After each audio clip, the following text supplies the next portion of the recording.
been preconditioned by all the media for the past couple of decades to slowly but surely start accepting the existence of aliens and UFOs.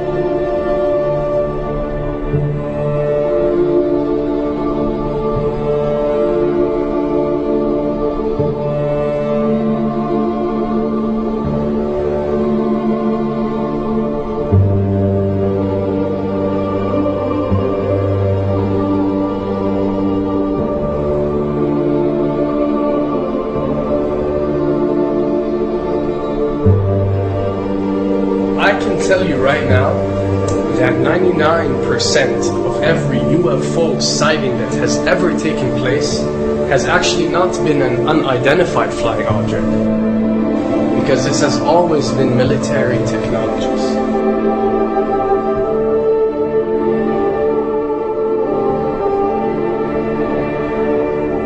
Another thing I'd like to point out is surveys and questionnaires. You know, we get surveys and questionnaires all the time, sent out by the state or by the government or by our rulers and our officials and so on and so forth. Do you really think that these ruling powers care about what you think? Do you really think that they're waiting to ask you and receive your answer before making a decision? What happens with these questionnaires is that they are released. For example, what country do you think the US should attack next? And if it yields back results like 70% of the US population believe Iran is the next country that should be attacked, this is actually a study conducted for the effectiveness of the media propaganda that they are using. So when they get such results, they look at it and they be like, all right, amazing. Our media propaganda is working. We are purposely trying to manipulate people to think that Iran should be the next one. And check out the survey results. We're doing a great job in propaganda. That's what it's all about. And if the results come back and they aren't up to par, so let's say 20% want war with Iran and 80% want actual peace, they say, okay, so now we have to go and rework our media propaganda and make it more effective so these percentages change. Why am I saying this? Because of the UFO phenomenon. Since the 60s, the amount of people who believe in extraterrestrials have skyrocketed, and it's only increasing day by day in our modern world. This only confirms the success and the plans that are taking place to first manipulate you to believe in UFOs, and second, to conduct a UFO attack that is going to force the whole world to unite to fight off this enemy and accept the New World Order. A former Canadian government official is warning we may be on the verge of intergalactic war, saying, quote, the Bush administration has finally agreed to let the military build a forward base on the moon, which will put them in a better position to keep track of the comings and goings of visitors from space, and to shoot at them if they so decide. I was introduced to the late Dr. Wernher von Braun in the U.S., the father of rocketry.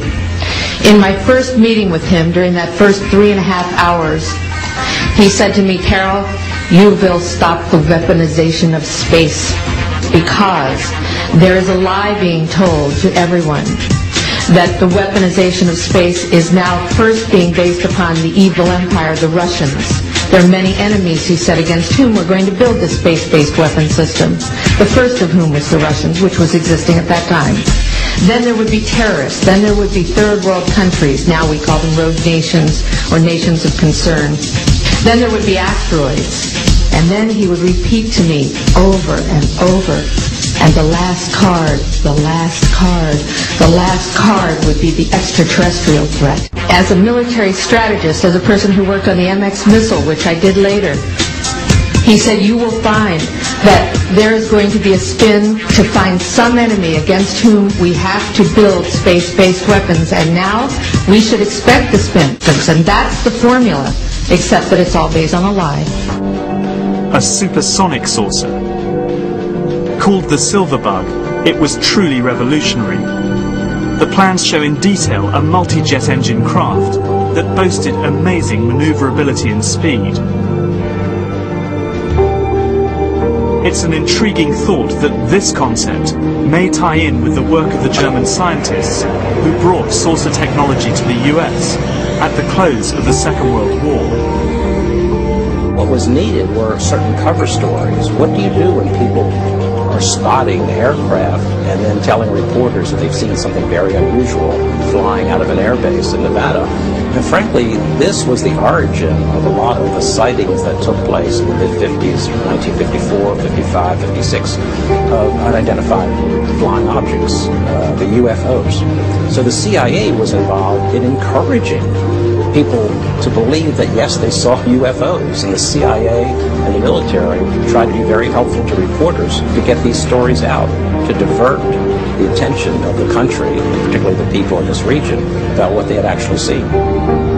Mexican Air Force pilots capturing on videotape what are said to be 11, count them, 11 UFOs. The Mexican Air Force has released a video that some of you are going to find difficult to believe. A journalist says it shows images of UFOs tracking a Mexican military plane. So what's the truth about UFOs? The story of successive attempts to develop radically new forms of flight, conducted under the strictest secrecy, is inextricably bound up with our relationship with UFOs over the last 60 years. Whether it's Allied pilots buzzed by strange balls of fire in 1942, or the Roswell incident 5 years later, there is a strong case to be made that secret military technology offers a convincing explanation for many UFO stories. Anytime the government has secrets that they can keep from us, they can manipulate us by those secrets. In essence, they still remain 25 years at least ahead of us in technology, information, and knowledge, and secrets, and they are using them against us. I heard over the years many times over that the plan to usher in the New World Order would be to make all the people in this country and around the world feel totally helpless to prevent the New World Order from occurring, this world dominance plan, by saying that we had been invaded by aliens, so that we would say, oh please UN, come in and help us all. So bear in mind that there is a planned orchestration to get people to be submissive through the secret technology and information that they're keeping from you under the blanket of the so-called National Security Act.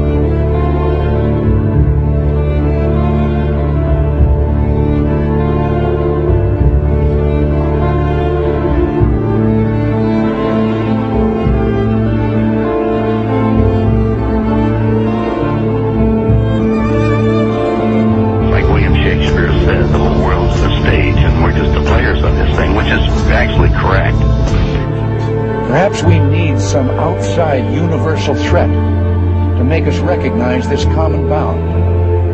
I occasionally think how quickly our differences worldwide would vanish if we were facing an alien threat from outside this world.